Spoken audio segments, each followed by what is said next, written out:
Hi guys, good morning here. We're gonna talk about the anime INUYASHIKI episode 2.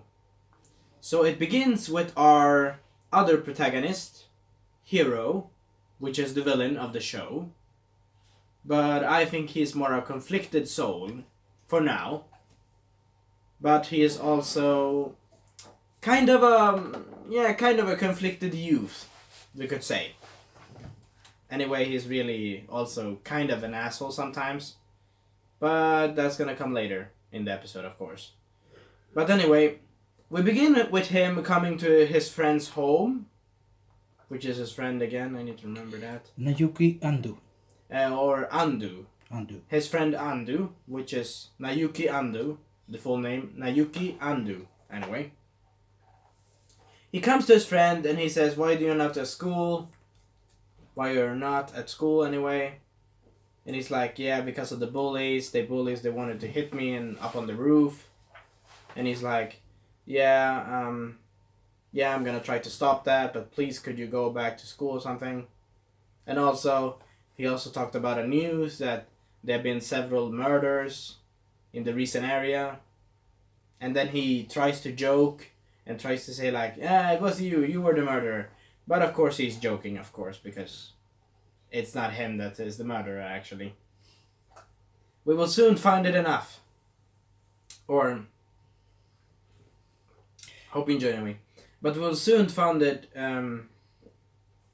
we will soon find that enough. Or, we will soon find that out. Then Heroes reveal to his friend that he has powers, or that he is not human anymore. No longer human. He is a cyborg, or more of a machine. Basically a Terminator. A type of Terminator character, basically. But anyway, we will figure that out with the murderer. Who is the murderer anyway? Hope you enjoy the review. Have a fun time and enjoy. Okay. Then he also shows him his powers by shooting some crows. And he basically says it's magic tricks. He basically says it's like magic tricks or something. And then they goof around in the city.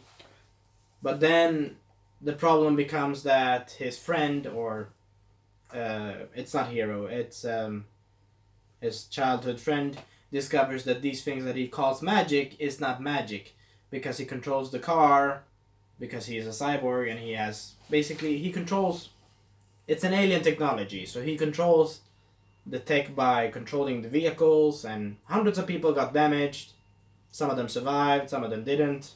And his friend is starting to realize that his other friend's mental health is going down pretty much bad. And after that, he decides saying, you're not my friend anymore.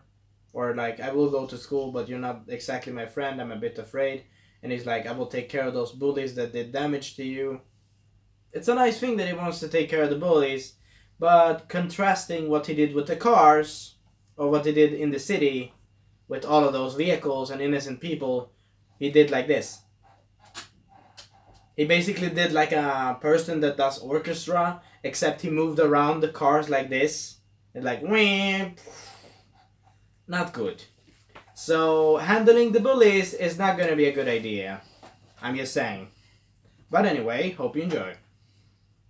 Anyway, his friend is worried and everything. And then later on we meet that... then later on we cut to Hero himself. Choosing a random house and then killing all the occupants. Including the pet. Jeez. But why did... Hero. Why did Hero do that? Yeah, I forgot to mention that. He did it because he wanted to feel human and feel alive again. I think it was in the episode, yeah. Yeah. And he tried to bleed also. Wasn't it in the same episode that he tried to bleed himself or something? Oh. Yeah, he tried to bleed himself because he wanted to see if he could be human or like feel pain. Yeah. Because he is a cyborg, so he wouldn't feel pain. So he think that he bled, and it was like, yay, I'm a human again. And then like, oh shit, I'm not human anymore. Oh. And also, I forgot to mention, they did a Spider-Man reference They did a Spider-Man reference with great power comes great responsibility, or a type of thing that why should he do the heroic stuff for free, basically. That was a reference in the episode 2, of course. In this episode. And what happens when the doctor... Of course, I forgot to mention. One of the classmates of the school basically come back home, or... Sorry, my food. 2 seconds. That's my mom doing something outside. Anyway, don't bother about it. The point is, one of the classmates in the school decides to come home, as she usually does, and she discovers that her whole damn it, my throat. All her family. Yeah, her whole family is murdered. Cold-blooded murder, basically. No questions asked about that. But anyway, she comes home and realizes that everyone is dead, even her little brother, father, and mother. She started to scream. She started to scream, and Hero started to threaten her, blah, blah, blah. Yeah, Hero started to threaten her. He's clearly the villain. And our hero, Inuyashiki hears her and tries to go to her rescue, but she dies before he comes to save. Mm-hmm. Before he comes saving. And then he gets shot in the head. He doesn't die because he's a cyborg himself as well. Hero is also a cyborg. Wait, Inuyashiki is also a cyborg. I forgot to mention that. Wait, it was he that got the bullet, yeah. And basically Hero was a jackass. I can say this in that part, actually. He was technically a jackass in that point. But the show has just begun with episode 2, so we have established the hero and we have established the villain. Kinda.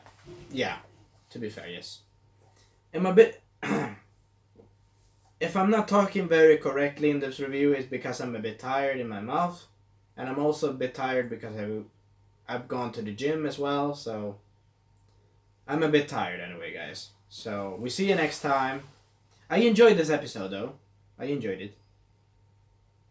I give this episode, for now, a 5 and a 6 and a 9 out of 10. Should be fine. We see you next time. Bye-bye. Oh, also, Hero tried to save them. He comes back home, I think. Oh, wait, Hero escapes. Yeah, Hero escapes. And Inuyashiki basically wonders who that was. And that episode ends. So we see you next time. Bye-bye. Auf Wiedersehen.